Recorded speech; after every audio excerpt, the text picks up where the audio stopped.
How is she locked, Sir Criston? Princess? Welcome back to Top Flicks Movie Recap. This is House of Dragon Episode 1. 3 years after the conclusion of Game of Thrones, we're back in Westeros and back in time during the reign of the Targaryen family. The show opens with a voiceover telling us a King Jaehaerys Targaryen is in ill health. His sons have died, so he calls a council at Harrenhal to choose an heir so the realm doesn't fall into chaos when he dies. It comes down to just two options: Jaehaerys' daughter Rhaenys and his nephew Viserys, but unsurprisingly, the council picks the male. After a quick reminder of the dragon-headed Targaryen symbol, we jump ahead to the 9th year of Viserys' reign, which is precisely 172 years before the birth of Daenerys Targaryen, who will one day go on a rampage and torch King's Landing for reasons that still doesn't fully make sense. But with that reminder of Dany, filmmakers throw to their new, young, female white-haired Targaryen on dragon-back Princess Rhaenyra as she touches down in King's Landing. There, we get our first introduction to Kingsguard Sir Harold Westerling, who seems to be assigned to protect her, and Otto Hightower, a companion, who rides with Rhaenyra in the horse-drawn carriage into King's Landing. Rhaenyra pops by to see her heavily pregnant mother, Queen Aemma, who lectures her about riding dragons and how her role in this world is to have babies, which obviously does not sit well with Rhaenyra, who is not content with the role of women in this society. Leaving the ladies for a bit, things move to a meeting of the small council, giving us a proper introduction to King Viserys, his Hand of the King, Otto Hightower, and a few other folks, including Rhaenys' husband, Lord Corlys Velaryon, aka the Sea Snake. Corlys drops some intel that there's a Free Cities alliance growing called the Triarchy, and their leader could present problems, especially to shipping lanes. Let's put a pin in that. Rhaenyra joins the scene serving as cupbearer. Remember when Arya Stark did that, allowing her to overhear the men discuss her uncle, Prince Daemon, who one guy thinks needs to stop by and give them an update on the City Watch, which he commands. The meeting quickly turns to the next subject, the upcoming tournament to celebrate the impending birth of what Viserys just knows will be his male heir. Once she's free from having to hear about the boy who will be king, Sir Westerling brings Rhaenyra to the throne room, where Prince Daemon is sitting on the Iron Throne.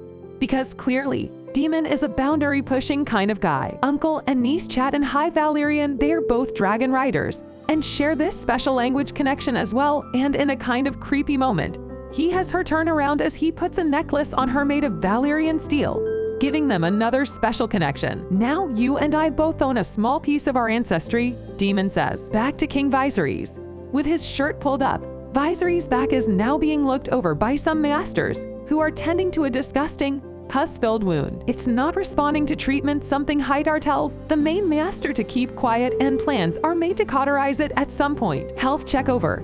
Viserys goes to do a personal check on his heavily pregnant wife, who is pruning in a tepid bath. They are 100% having a boy, he tells her. He had a dream about it. She is ready for this baby to come out, but this will be the last one. After losing 5 babies in 10 years, she can't go through another pregnancy, she tells him. As evening sets in, we check in with Prince Daemon in a testosterone-fueled situation, soldiers beating their chests in unison as he walks past them and looks them over. After a pep talk about how macho they are released to go out and terrorize King's Landing, dispensing justice like cutting off an accused thief's hands, an accused rapist's junk, and the head of someone Daemon condemns to death. It's no surprise that in the morning, at the small council meeting, Hightower is in an uproar over Daemon's unchecked power, though the prince, still bearing bloodstains from last night's activities, defends himself. Viserys tries to pacify his hand and his brother, while Corlys says criminals should fear the City Watch, revealing he supports Daemon's decisions, which we're assuming could be important later.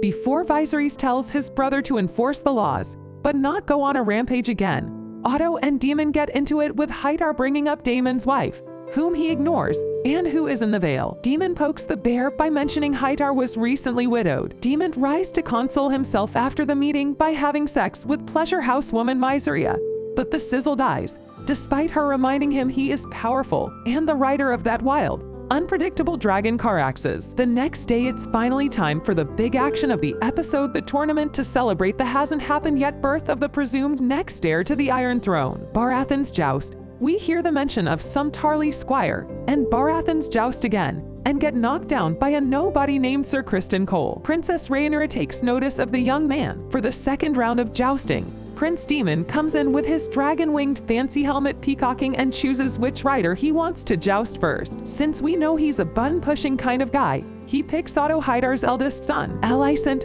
we learn, bites or tears off her cuticles when she gets anxious, and she does this before Daemon knocks her brother clear off the horse, forcing him to need medical attention. Inside the Red Keep, Aemma is in labor, and the king is pulled from the tourney to attend to her. Things, though, are not going well with the birth. The baby, he's told, is in breach. As the show cuts back and forth between Daemon knocking off more and more jousters in an attempt to be one, Viserys is told by the master that both mother and baby will likely die.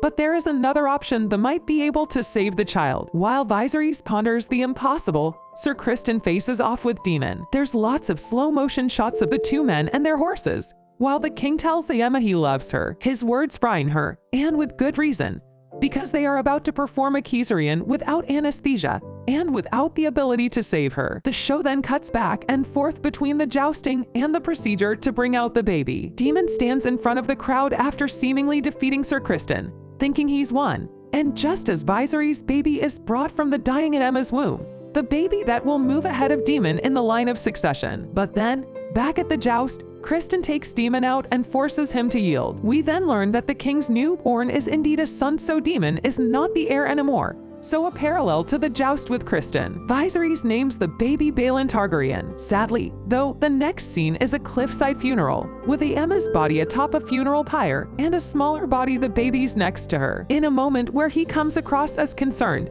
Daemon tells his niece Rhaenyra they are waiting for her to give her dragon the command to light the fire. She talks to him in Old Valyrian, wondering if her father finally found happiness in the brief time her baby brother was alive. Daemon reminds her that her father needs her, but she responds by saying she'll never be a son. After that, she says Dracarys, and the funeral happens. While the king's in mourning, Hightower brings up the line of succession to the small council and notes how powerful Daemon is, and how that's not actually a good thing. So, the king's firstborn child, as in Prince Rhaenyra, is suggested to move into the position of his rightful heir. As we wait for what we know will be the king's decision, Hightower sends his daughter Alicent in one of her mother's gowns to visit and comfort the king. She brings Viserys a book and wins brownie points by saying she is sorry for his wife's death. Nothing appears to happen other than a simple bond being formed between the king and his daughter's closest friend.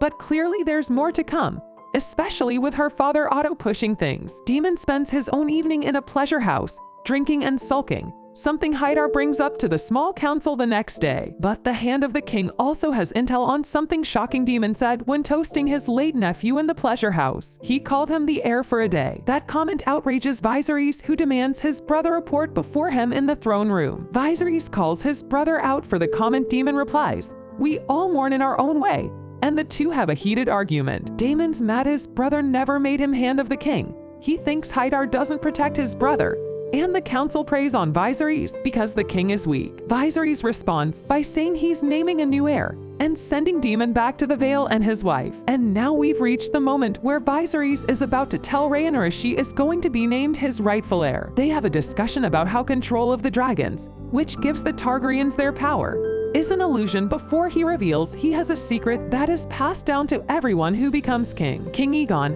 from long ago, foresaw the end of the world of men. He says, "It will begin with a terrible winter gusting out of the north, and when winter comes, all of Westeros must stand against it, and a Targaryen must be on the throne to unite the world against it." He says this as we see members of the various houses, Baratheon, Stark, etc., pledge fealty to Rhaenyra. Oh, Viserys adds, Aegon called his dream about that, the Song of Ice and Fire.